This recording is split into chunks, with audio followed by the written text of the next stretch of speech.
This is Revelation chapter 4, verse 6. And before the throne there was a sea of glass, like at the front of the throne, a sea of glass, like a sea of glass, like unto crystal. And in the midst of the throne, and round about the throne, were four beasts full of eyes before and behind. Now, we can see the meaning of this. The sea of glass, like crystal, indicates purity and transparency, clarity and beauty before the throne. All that. What do we expect in heaven, in the throne of God? Before the throne indicates that the purity is perfect and suitable to appear before God.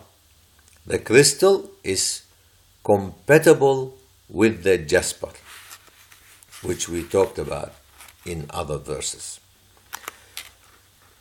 And the part which says, midst and round about the throne, four beasts.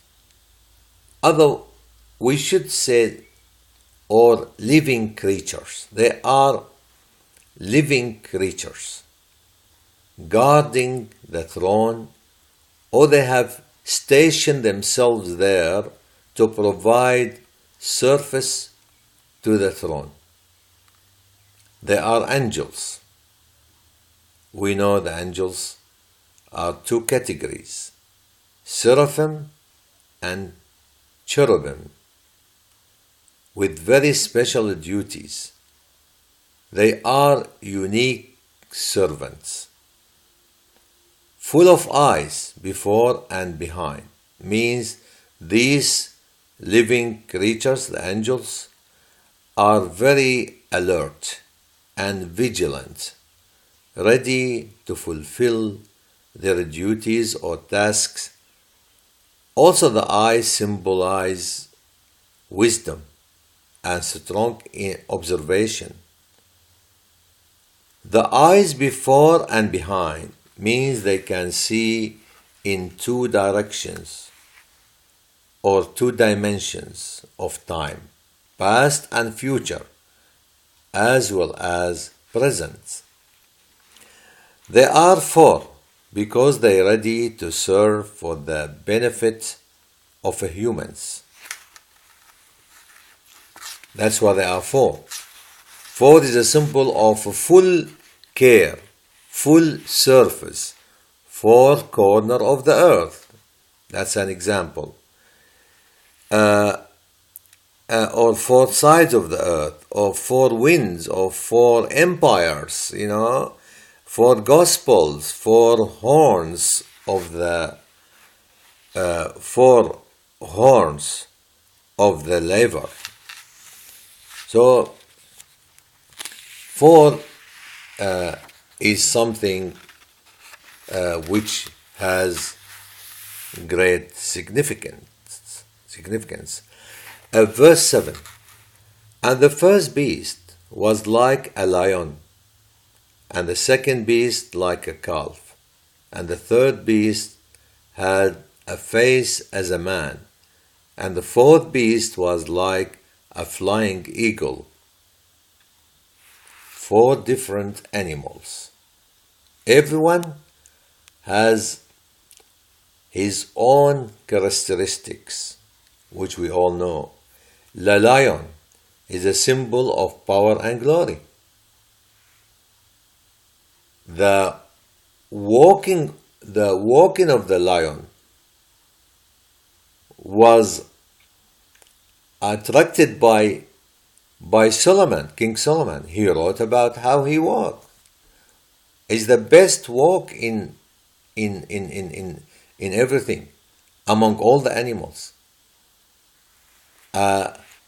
In Amos, the prophet Amos, chapter 3, verse 4 and 8, it says, "Will a lion roar in the forest when he had no prey? He wouldn't have to. The lion hath roared. Who will not fear? The Lord God hath spoken. Who can but prophesy? The four descriptions like lion, calf, man, eagle are related to Jesus in the four Gospels. In Matthew, the Gospel of Matthew depicts Jesus as a king, as in Genesis chapter 49, verse 9 and 10. Judah is a lion's whelp. From the prey, my son, thou art gone up.